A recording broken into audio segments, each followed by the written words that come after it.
Expo today, and we're going to talk about robotics.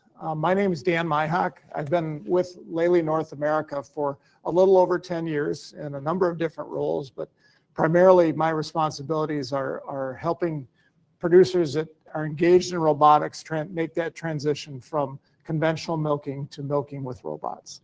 And with me today is Karen Bonert from, go ahead and introduce yourself, Karen. I'm sorry. Well, I'm Karen Bonert, and I'm with Bonert Jerseys in Northwest Illinois, East Moline. We milk about 750 jerseys, farm about 1,700 acres. Organized chaos is what I call it. But in my other role, I also serve as the dairy editorial director for Farm Journal, overseeing dairy herd management and milk business quarterly publications. So every once in a while, my husband and I will go on a date, Dan, and I'll joke, not really, saying, okay, we can't talk kids or cows. And we just kind of stare at each other. So today we're going to talk technology. And these are conversations, honestly, that we've had at our home on just, it's always like, not just how do you get through the day or the year, but what is our dairy going to look like in 3 to 5 years? Absolutely. Actually, my wife's in the audience here, and our marriage is about the same as yours. Our vacations center around dairies and cows. So it's the same life, isn't it? So really, we're going to talk about the opportunities that come with milking robots. And you probably sit at a lot of different tables. So tell me about some of those discussions. How do they go? What are some of the pullbacks you hear about engaging in robots, and what are some of the things that people think might be possible? Can you tell me about that? Yeah, absolutely. So we, for the second year in a row, Farm Journal, we did the State of the Dairy Industry report, surveying dairy farms of all sizes all across the United States. And we asked them a lot of different questions, but one question we did ask them is, like, how do you envision milking your cows, 5 years down the road? And what we do know is technology is a huge thing on producers, on their radar, and how they envision not only milking their cows, but how they envision managing their cows. And you ask, like, what is the deciding factor? And you and I kind of talked about this ahead of time. I think it's a lot of it's a lot of small conversations, right? It's like when you're working with your teenagers, a lot of small conversations can make a big impact. A lot of dairies are at a crossroad, and it's like they know that they have to make a major decision. And when it comes to milking, like, how am I going to milk my cows in 5 years or 10 years? That's going to be an investment. And I don't think the hang up is just on the dollars, at least in my experience, either with me and my husband talking about it or me interviewing farmers all over the United States. I think it's like really coming to terms with what does that management look like for that farm, and are they prepared to handle what's ahead of them? Yeah. So I think milking with robots is really, or automated milking systems is really about opportunity. Okay, so you're able to make whole herd decisions now, pen level decisions, group decisions, and even decisions on individual animals in a conventional milking system.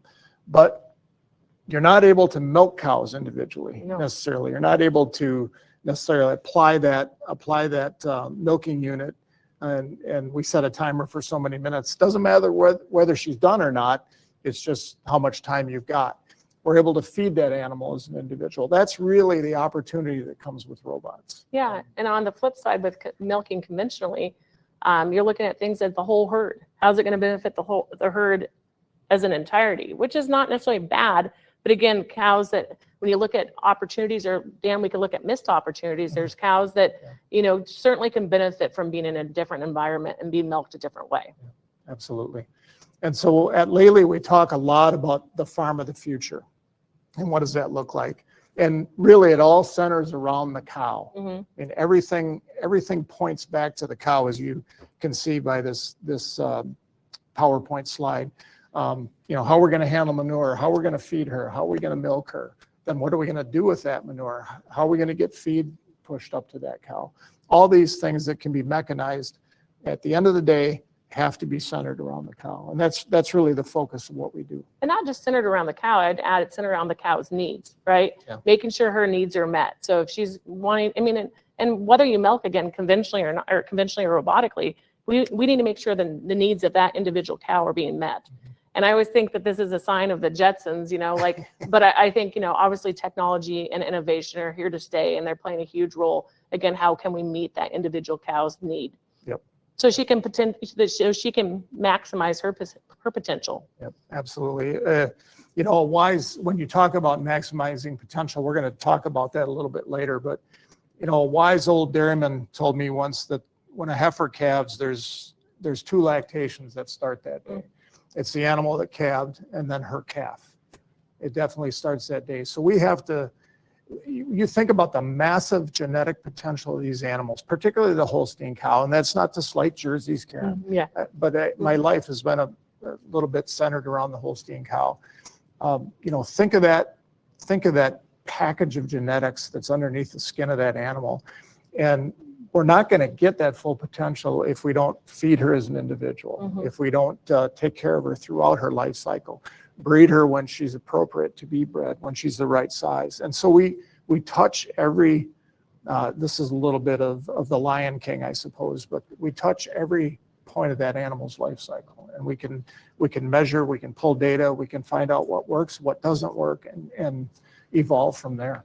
Yeah, I think we're in this transformation, if you will, on how we manage cows. It's really game changing versus how we did it 10 years ago, 20 years ago. We're looking at that individual animal's needs, and the dividends, you know, speak for itself. Yep. So this is a slide I pulled from the Council on Dairy Cattle Breeding, and look at the the increase in the production potential of the Holstein cow from 1970 to 2020. She's gained over 900 pounds of combined fat and protein. That's a lot of juice that animal's able to produce. And so the percentage of change that's attributed to genetics over that period of time is 62%. That's a huge increase. So when we talk about potential, we talk about how we're handling animals. How are we going to get that out of them? And I'm just going to shoot ahead to the next slide. This slide again is from the council, and it kind of points out where that change has come. And we can see that management practices have played a part. Of course they do. Yeah. And if you look at that big increase in the influence on management of genetic gains in milk production, we see a big increase in the 90s. Okay, and you think about it, that's when sand bedding became pretty popular. That's when, you know, we changed from a tie stall barn where a cow was locked up with that stanchion around her neck to a freestall barn where she could move around. We took the steel off the freestall barns and got air flowing through.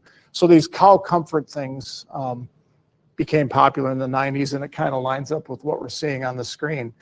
But if you look in the last decade or so, the influence on management has actually decreased while genetics has pushed forward. So to me, that's all about opportunity. What a tremendous opportunity we've got to harvest that genetics, and that's through robots. I see the next decade or so being a huge change in the influence on management, and this is our opportunity. And my husband and I were talking about this last night, and he said, said, Karen, remember that anything that improves the quality of life of that animal will improve the production. And I think that's true. I think that even though our management's there, we made huge strides, genetics, there's more we can do. And again, it's focused on that individual animal's needs. So the argument that I would make to you and your husband as you sit around and talk about, are we going to put robots in? So let's say you make the decision, nope, we're not going to do that. We're going to build a new parlor or whatever. We want to put a carousel in because that seems to be popular. Okay, that's great. I get that. I don't want to tell you how to spend your money necessarily, but I'm going to ask you, what changed for that cow? Nothing. Absolutely nothing. She may be walking on new concrete, but she's still only going there 3 times a day. Mm-hmm.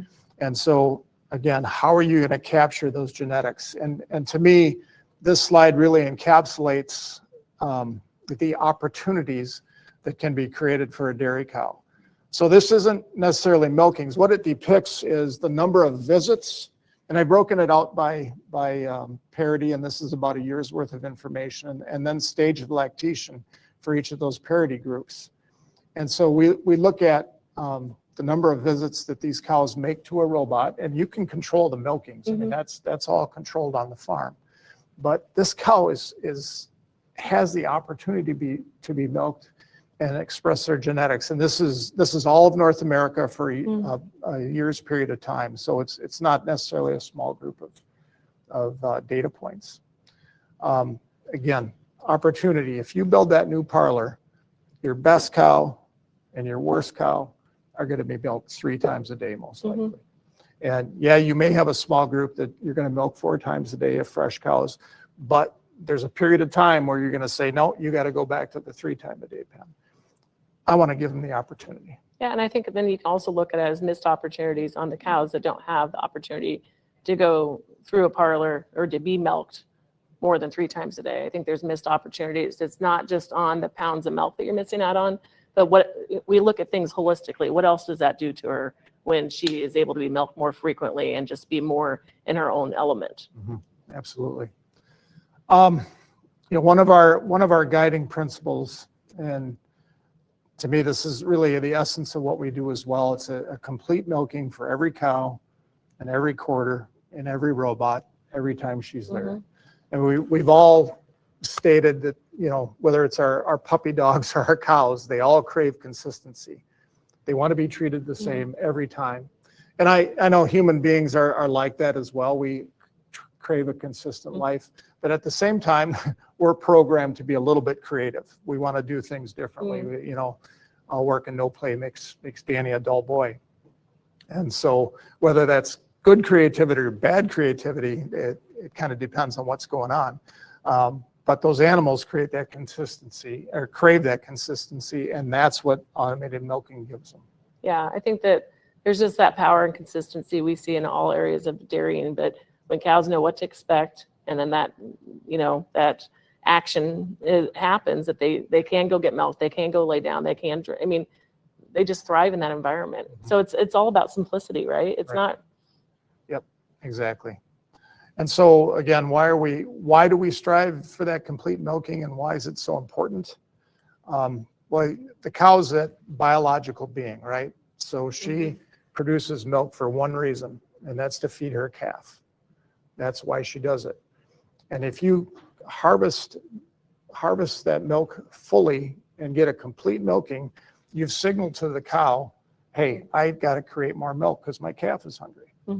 So when we think of situations when we're only keeping a unit on a cow so many minutes because that thing's got to swing around, have we harvested all the milk we can?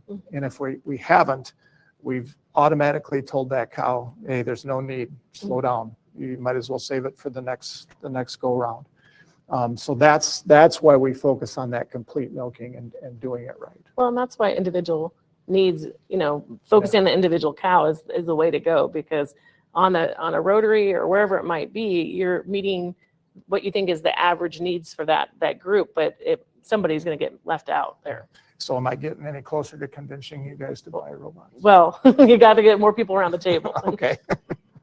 But I think these kind of conversations, you know, you go back to like why, you know, it's not just a one and done conversation, right? These are the conversations that you have to start looking at it holistically and on how you envision milking your cows and what do you want to change. You say if you stay with the same milking system, nothing's going to change. What is it what do you want to change? What are your goals? And I think when you start with the question in mind, you can kind of start making those forward steps to getting where you need to be at. Yeah, and I think some of the hesitation, you know, change can be a scary thing. I think change in what we've talked about so far, change for the cow is a good thing. Change for people can be scary. I mean, we think of, you mentioned the Jetsons, and I think of Star Trek. When I very first heard of robots milking cows, I thought of that television show Lost in Space with that robotic person, I guess, that machine that was moving around. And I tried to envision that in a barn, and it just didn't work. Now, that was a long time ago, and we've come a long way since then. But yeah, it's change can be scary, but change isn't bad. Change isn't bad, and I also add change is inevitable. I mean, it's going to happen one way or we got to evolve. And evolve to make sure we're making sure that we're taking care of the cows the best we can, because there's high expectations as we're trying to grow, you know, a wholesome, nutritious product that the whole world's looking for. This, you know, dairy product, the growth on domestic income for countries around the world that want to buy dairy protein from the United States, it's a growing need, and the ball's in our court as dairy producers to meet that need. Yeah, and I think I enjoy genetics, so I keep turning back to that quite often. You know, when I look at the potential of those cows, how are we gonna achieve that? And the challenge that I see in robots, I like to call it the 1,440-minute challenge. So that's the number of minutes in a 24-hour day. And so this study was put together by somebody at the Miner Institute, Rick Grant, I think. Anyway, he outlined the time budget that a high-producing dairy cow would need. And so when you look at, we all want cows on the right-hand side of that column. We want cows that are eating 5 hours a day. We want cows that are resting 14 hours a day. We want to give them 3 hours a day to socialize. They're going to ruminate 10 hours a day in amongst all that. They're going to spend a half an hour drinking per day. But they're also, in a larger setup, they're going to spend 3 to 3.5 hours traveling to and from a parlor. Now, when I add that up, that's 26 hours. Now, we just don't have that many minutes in a day. It's just not there. So automatically, you're kind of saying to that cow, hey, you got to go to the left-hand side of that column because we just don't have enough for you. And robotic milking gives you, it's going to take away about 3 of those hours of traveling to a milk parlor, standing in a hot and humid holding pen, and going to be able to walk up to the robot, do your thing, go back, do your thing. That to me is the essence of all this. Well, you talked about like in the 90s where cow comfort was discovered with sand bedding, and I mean cow comfort. If cows don't have to stand, we can go let them do what they want. This is the new evolution of cow comfort. Yep, absolutely. And there's a slide at the end of this that I think points that out or goes towards pointing that out. I just threw this in there for fun. This is a picture of Ward Dairy in Burley, Idaho. And we think that they dressed this up for this photo. This barn looks like this every day. And they've won, I don't know how many, Ben, maybe you can help me. How many milk quality awards have they won? Yeah, I think it's 5 years in a row they've won a low somatic cell count award or something. And they just do a fantastic job. I said I just threw this in here for fun, but actually it was to try and make a point that when Dan Ward and his family decided to take the plunge into robots, what they really did is they educated themselves. Okay, they went around and visited a lot of other dairies, and the herdsman actually took one of Lely's FMS classes. And before they even had robots installed, Craig Flint is the gentleman's name.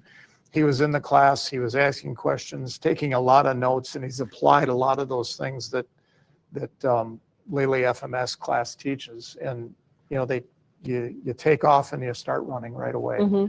And so the point there is there's an opportunity for all dairymen to educate themselves about how a robotic dairy herd functions. And they took advantage of that, and they haven't looked back since. Dan, one of our Farm Journal Milk Business Award winners was our Employee Excellent Award winner, came from Central California, from Hillmore, California, Loreno, who is from County Line. They had all Lely robots, and the owner, they milked about 3,000 or 4,000 cows. He's like, my long-term, my herd manager here, he needs to buy into this. How do you want to do this? And he was all in, and he's probably your biggest ambassador for it. But he knew it was going to change the culture of that operation. And I think there's a fear of change, like how does this impact our dairy?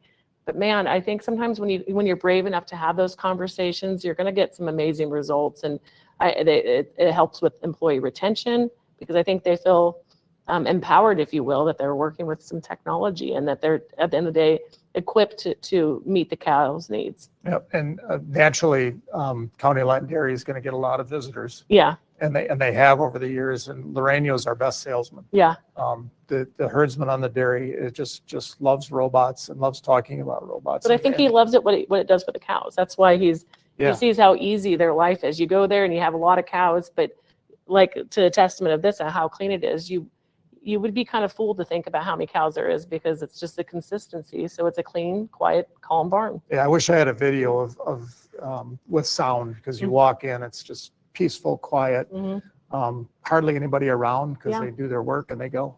Well, it's back to that circle of life, the automation. You don't have skid loaders and all this stuff, this noise, mankind noise it's a very quiet, calm environment. Yep.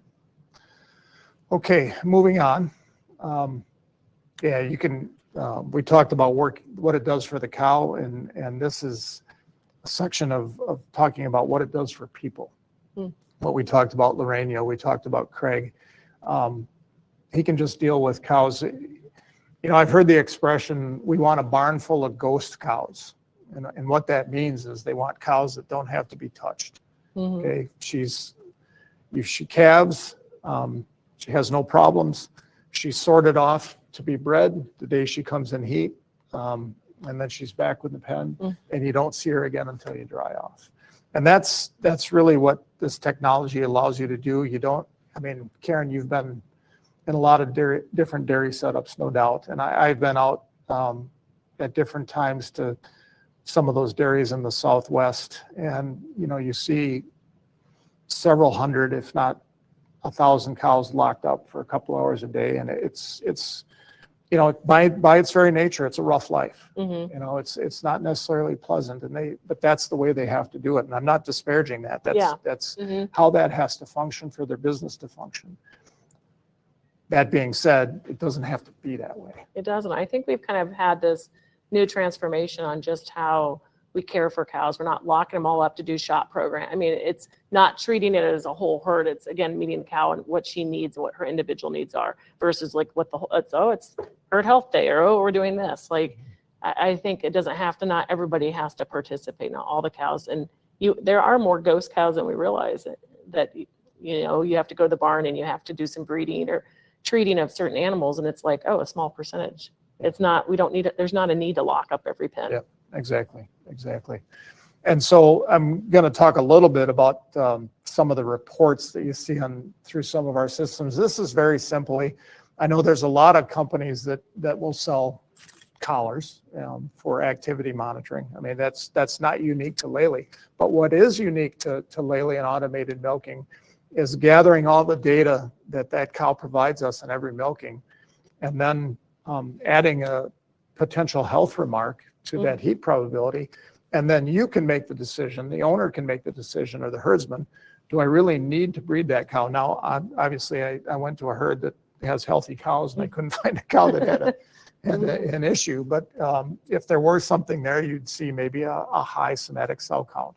And that cow could have an elevated temperature. Do you want to put semen in that cow if she's in that condition? So a lot of different things that we start to look at. And we also, I would say, ask a lot of industry as well. So we, you know, think of what a dairyman asks a nutritionist to do. So your husband probably pretty demanding on your nutritionist, I would guess. Oh yeah, I think all nutritionists we have high expectations. Yeah, absolutely, absolutely. And so your husband's probably looking at her, and you're forgive me, you're you know, what's the fresh cow pen look like? How are they making that transition? When are we peaking in milk, and what's our peak milk? Yep. What is the you know, cows that dry? How are they coming in as they calve again? All those different things. Reproduction. Now we're taking all those and we're adding to it the visit behavior of the cow. It's kind of on the nutritionist to get that balance right of what we're feeding at the bunk, and then feeding something at the robot to draw that cow to the robot. You know, I hear a lot of talk in the industry about no feed in the robot. Hey, that's completely logical, right? Why do we want to pellet something and feed it in the robot? Well, I'm going to ask you to flip that around and think about that a little bit. When we talk again about the genetic potential, I mean, hundreds of thousands of dollars that you put into those cows genetically over the years, why do you not want to get the best out of that and feed that cow, that 150-pound cow, to what she needs versus that 90-pound cow versus that 200-pound cow? we can feed them individually. And so I don't mean to get off track, but visit behavior is something that has to be taken into account. We go back and look at those number of visits Absolutely. on the previous slide. And I know in a year like now where feed isn't super expensive, but I think that needs to be considered, Yeah, absolutely. I just think it's an opportunity that we're missing when we talk about limiting feed or no feed in robots. I think when we looked at different data points and how we're managing, we have to not just do what we've always done and maybe ask some of those questions like, why don't we look at this? Not just doing it because if you want different results, you have to kind of go in with different questions and a different approach. Yeah. Another thing that we look at is free time, and you go, free time?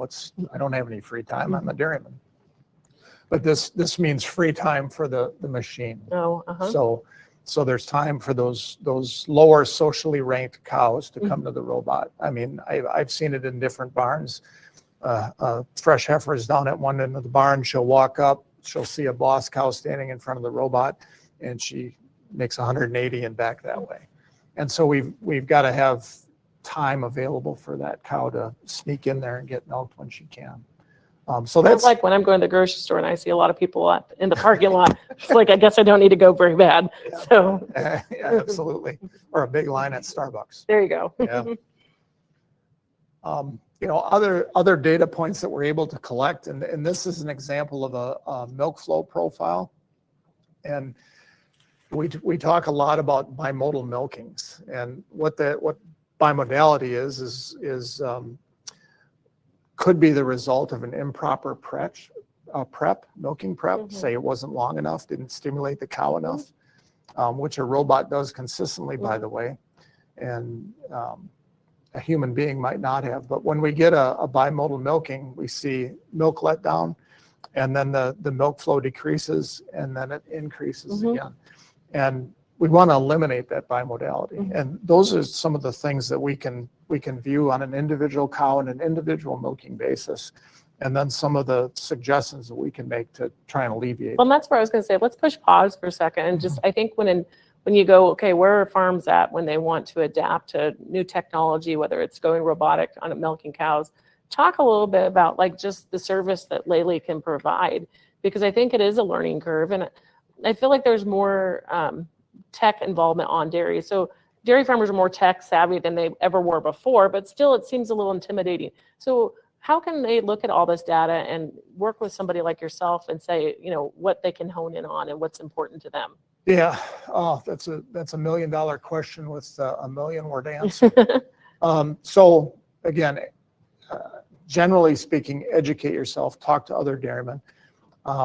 It's to my way of thinking, it's imperative that you take an FMS class to understand, not that you're going to learn how to make reports or learn how to set milk access, but understand the concept behind robotic milking. Get the big picture. And then our Lely centers do train on that daily maintenance routine. You're not going to take your fancy new chopper or fancy new tractor out in the field without checking the oil daily and greasing it when appropriate. We're talking about a machine in a barn. Yep. And so there's a daily maintenance routine that we provide. It's pretty darn simple. I can get through it in 10 to 15 minutes, and if I can do it, anybody can do it, trust me. So no matter if you're driving the fanciest sport car in the world or the biggest chopper or milking robotics, there's a routine that you have to follow. It's laid out pretty well. And if you do that, I don't understand why you wouldn't succeed. Yeah, absolutely. The resources are there. Yeah, absolutely. They're there. Absolutely. Just some more of the opportunities that data collection and what's going to be more AI. I mean, that's kind of a buzz phrase now, is artificial intelligence. And I think it's been misnamed. It should be interactive artificial intelligence. I mean, just if you get a report of whatever it is and then don't do anything with it, your system doesn't really know what you want. Right. And so if we provide you with a report, or you're provided with a report, you have to interact and say, yeah, that makes sense to me. I accept that information, or no, I decline that because it doesn't make sense for these reasons. And that's how the system learns, and learns what you need, learns what you want, and pushes you in the right direction. So you get out of it what you put into it. Yeah, absolutely, like a silo. Yeah, absolutely. I like the interactive part because I think that's how it becomes, gets you to where you need to be at. Yeah, it's like typing into Google, right? Right. You see that string of. It's like Siri. Hey Siri. Well, it's making sure you're telling Siri what you really need. Yeah. Absolutely. And just again, another data point, why are cows visiting the robot? And we can start to make deductions about, do we have the right balance in the bunk? Are we feeding the cow appropriately? Is she visiting because of she was fetched? Is she being refused because she's coming too often? And some of the information that we've found through this is cows come on a regular cycle. Okay, they come to the robot regularly, and research has indicated that when they deviate by more than 27% of that regularity, something's changed, and we have to figure out why. So we're just at the tip of the iceberg of finding out how cows behave and what's best for them. So again, I just wanted to display some of this more important information. Yeah, it's incredible. I think when we can figure this out, then it's again meeting the cows where they need to be met at. Yeah, absolutely. And yeah, another picture of the digital dairy. You think about I can't remember the name of that robot on Star Trek, but I do remember what he looked like. So, we're harvesting feed. Are we harvesting? We're harvesting crops and siling it. Are we ensiling it properly? That's being fed to the cow. We know what's coming out in the milk. We can measure that. What's coming out in the manure, fractioning the manure. Where is that data being held? How is the processor making use of that data? All these different things are going to come into play. Absolutely. And I think as it comes into play, more questions and just honing in on that cow's need and making sure it all kind of co-aligns so that it all can run as smoothly. And it's about efficiency, right? Efficient as possible. Yep. And so I've got one more slide to display, I think, and I've got several bosses in here, right? And so I'm going to ask for forgiveness before I display this, but I just want to talk about it a little bit. So Lely's in the midst of a study, and one of my colleagues is reaching out to a bunch of different herds to try and gather some information. And we're in the very, very early stages, so consider this a white paper, if you will. But I get paid to sit up here and tell you how great Lely is. I mean, that's what I get paid to do. But I believe it. I wouldn't be up here if I didn't. I'd look for an excuse why I didn't have to do this. But I do believe in this. And so we always try and put a dollar figure on animal welfare. And it's really hard to do. But reproduction is one of those areas that animal welfare and good cow comfort, good cow management practices affect. And it's a silent money sucker. Yeah. I mean, if you know how much it costs to feed an animal, and if you wind up having to breed her multiple times, that's just costing you a lot of money. And I look at some of the key areas in reproduction, preg rate, days open. For an old school guy like me, services per conception matters. And I look at the improvement in all these areas on just this brief portion of our study. Boy, this stuff really does pay. It's not just me talking. This is information right from the dairyman. And I don't know. Well, if this doesn't sell you care, nothing's gonna. Well, and I would say that the average dairy producers, they know their cost, right? Yeah. That what they do well is financially understand like where they're making money and where they're losing money. And so when they invest in technology, they're looking into that ROI. And it's not all like dollars and cents that you're going to see, but it's like holistically, where are you going to save on reproduction or animal welfare? How is it all going to come together? And so I would say they do their homework. They do it well by visiting other dairies, but also crunching their numbers. And once they've invested in technology, it's like making sure that they're making the most of that investment. And that's really what you want. Yep. And so my colleague, Ben Gelker, who's here today, is reaching out to some of these dairies to try and gather some of this information. And then we want to further that by involving them in some roundtable discussions that they can exchange information with and make some of these user groups where they learn from one another. So that's where we're headed with this. But yeah, I just think this says it all. And I would say as dairies, have gotten larger, robots are not just for your smaller, so to speak, dairies. I mean, a lot of larger dairies are incorporating robots into it. So they're looking at, those questions, those financial questions. Does it pay? How does it look for my operation? And like I said, it's not just a one conversation. This has been a great conversation, but it's continue to ask those questions and really to know the goal. What do you have? What do you envision for your cow's life to look like? And we know as an industry, when the individual cow's needs are met, she's going to perform to that potential. And we've worked so hard genetically and in other places to get them to be able to perform the way they can. Let's make an environment where they can do that. Absolutely. Let's give them the opportunity. Absolutely. It's really what it comes down to. And so, we're available to take questions. There's some questions coming in online. The first one is, how many cows can I milk per robot maximum? Yeah, I kind of smile because I think that's a dairy producer question. Yeah, absolutely. Because even if you weren't milking robotically, it's like, well, how many cows can I put in this barn? And, it's like, what's the overstocking? And, again, it's like, I don't know how you answer that, but we need to do it like what's best and not how many animals can we squeeze in the square footage, in my opinion. Yeah, absolutely. It goes back to that 1,440 minutes. Yeah. That's really what it goes down to. Mm-hmm. I don't want to ignore the question. I want to provide an answer.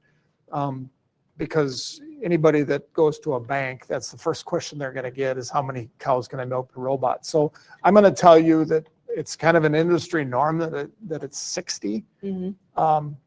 Nonetheless, we have people milking less than that and several less than that. And we have customers milking several more cows per robot than that. It's really goes to a farm by farm goal basis for every individual farmer. And really you have control of that. Okay. You can control how many times you let that cow milk a day. So I can't say, yes, it's this number. There's a wide range. Frankly, I've heard of a fellow that's milked 80 plus cows per robot. Mm-hmm. Now, is he getting 3 milkings per day on 80 cows? Absolutely not. Again, 1,440 minutes. Mm-hmm. But it's possible to control that. Another question I get quite often is, what are my maintenance costs going to be? What are my ownership costs of robots? And that's another answer that can vary widely. I mean, if you live 4 hours away from your service center, they're going to charge you for travel time. That's just life in the city, I guess, or life in the country. The general answer that I hear most often is about $1,000 per robot per month. And that includes all the consumables. Yeah. So liners and chemicals and maintenance as well. But I also hear like producers, especially the ones who are a little further out, they want to be able to do some of the stuff themselves. Oh, sure. Because when something goes wrong, and whether you milk things, on a farm can go wrong. You want to be able to have that power that you can be equipped with on making some of those maintenance. So maybe that lowers the cost a bit if you or your staff are handling that. Absolutely. And don't think you're going to purchase robots and not do a daily maintenance. Yeah. You have to. Well, back to the equipment. You're not going to purchase a brand new chopper and not do maintenance on that. Absolutely.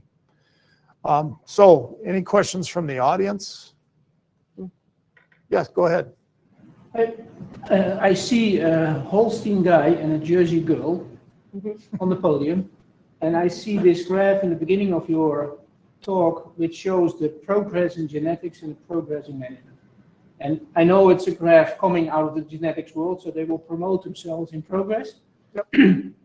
What if I were going into robots in the next 2 or 3 years? What do I want to do on the genetic side? What decisions do I need to make to prepare my herd for robots? And do the genetic companies enough for us to breed robot cows? That's an excellent question. Fantastic. I'm going to let you answer it. Yep. I will, because I have a firm belief in my answer. Every breed club, breed association has their indexing formula. Use that formula to breed your animals. It's imperative. You know, we talk a lot about milk speed, and I'm not going to say that milk speed is not important, but I'm not going to give it the credit that it seems to be getting out there. I'm much more concerned about prepping that cow properly and making sure she gets a proper milking. So if the milk comes out fast, great. But if it takes her a minute longer, I'm okay with that. I'm going to breed my cows according to the TPI or the GTPI or the GJPI, I guess it is. That's really how I'm going to breed my cows, because we're going to have good udders, good feet and legs, and we're going to be able to milk a cow with a robot. And I often get asked, well, you know, what percentage of cows can't be milked by a robot? I haven't run into any.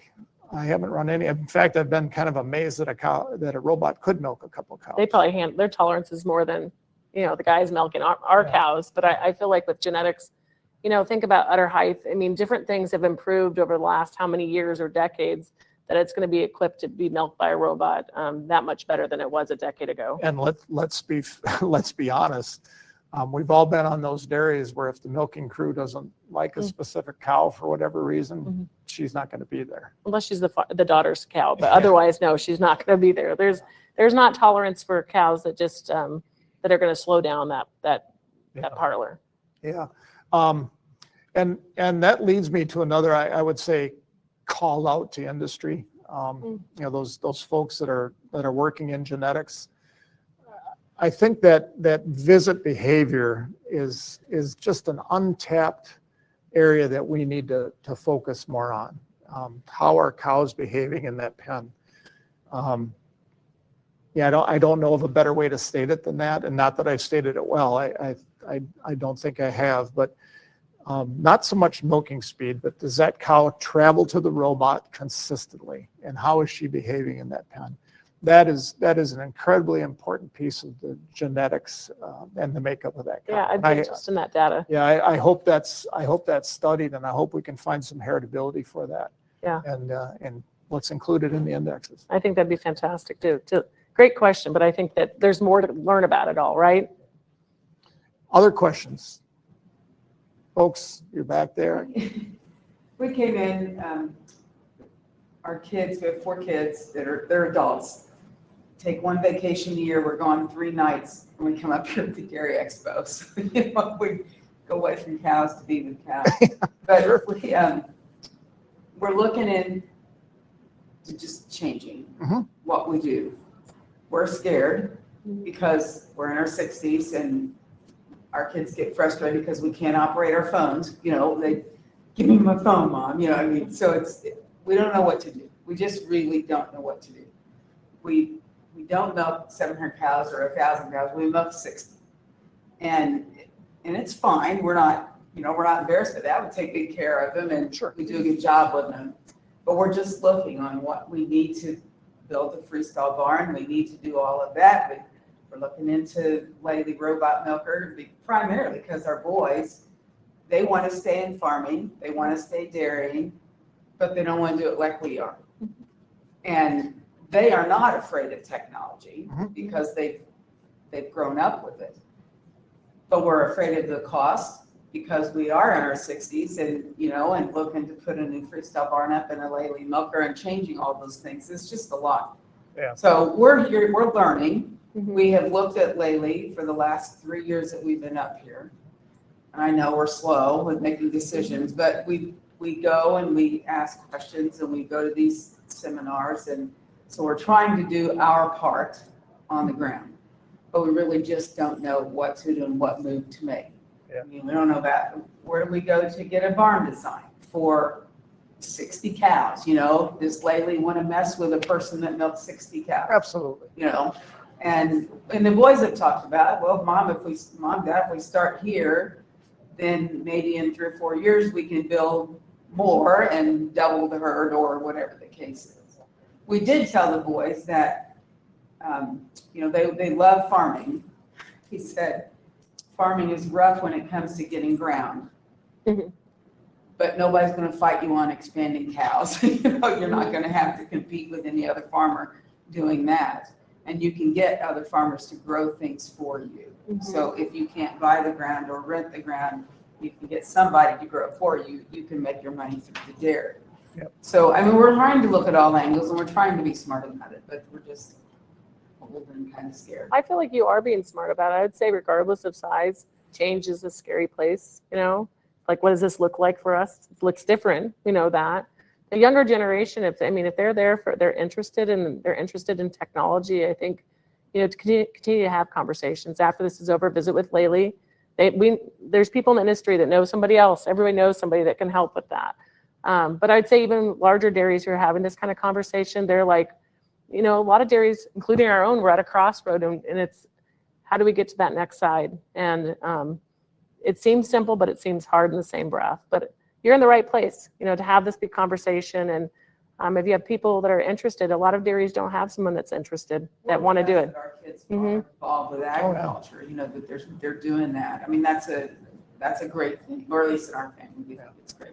Well, I can guarantee you one thing. Everybody that's currently milking in robots that's in your age group was at the same spot you are. Absolutely.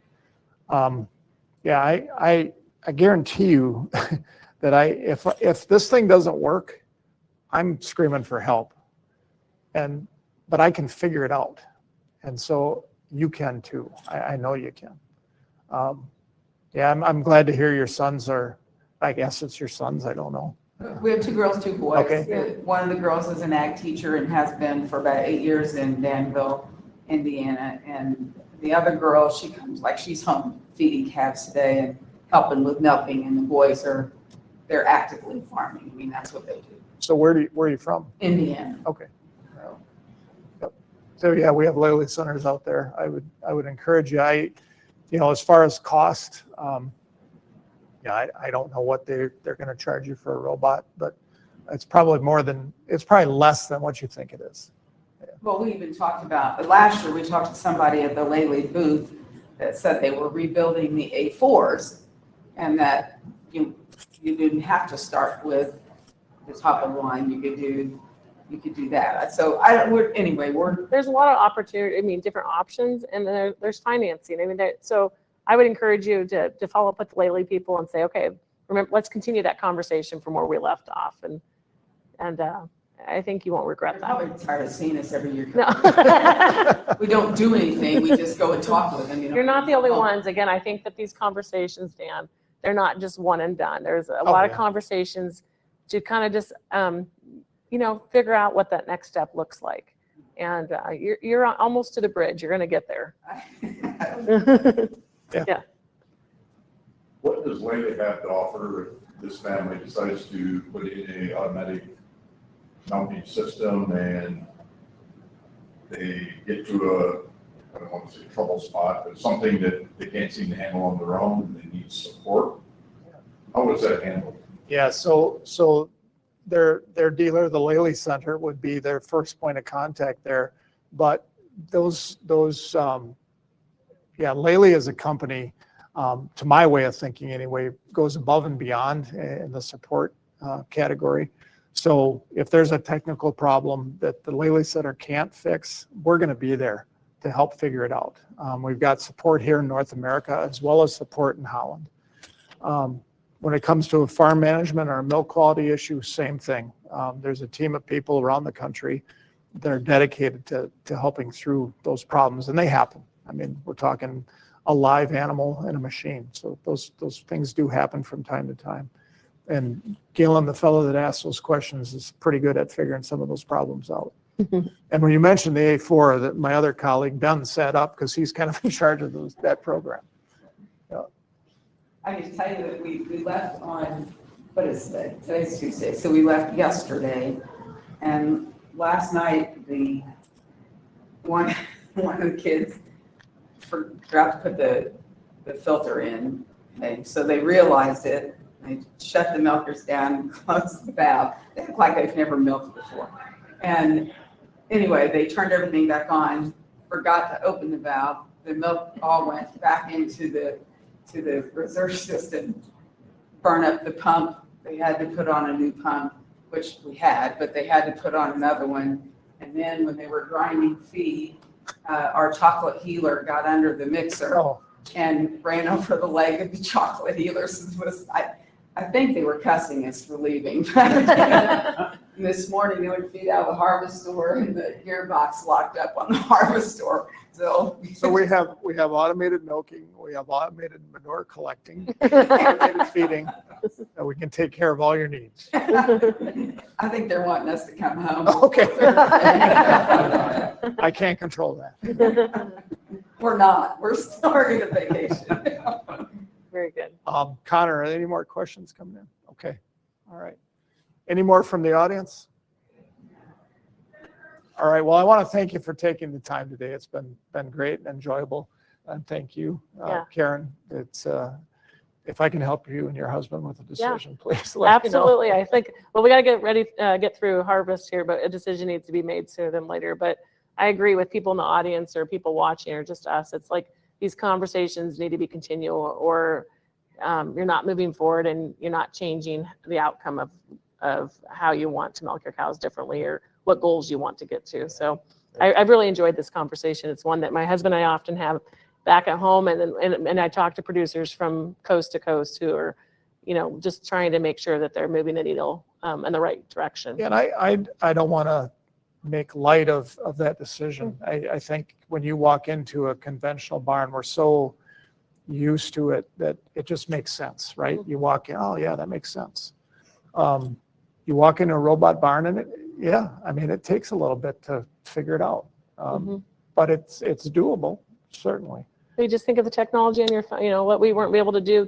I'm not a tech person, but I always feel like I'm the tech person for our farmer, for our household, just because I know how to unplug and plug back in, So I think it's just learning the trial and error, and that we're a big enough industry, but a small enough industry. Talk to other producers about what's working for them, what's not, what their journey was like in the industry. Like if you're here at World Dairy Expo, go talk to people, because other people have problems, but they also have solutions and they see opportunities and they can help you move forward. Yeah, you open the cabinet to those robotics and you see all the electronics and the wires, and you get a shock, and sometimes just turn it off and turn it back on. Sometimes that solves it. Sometimes. Okay, I think that's all for our webinar today. I want to thank you all for joining us, and Karen and I are around to talk more if you'd like. Thanks. Thank you.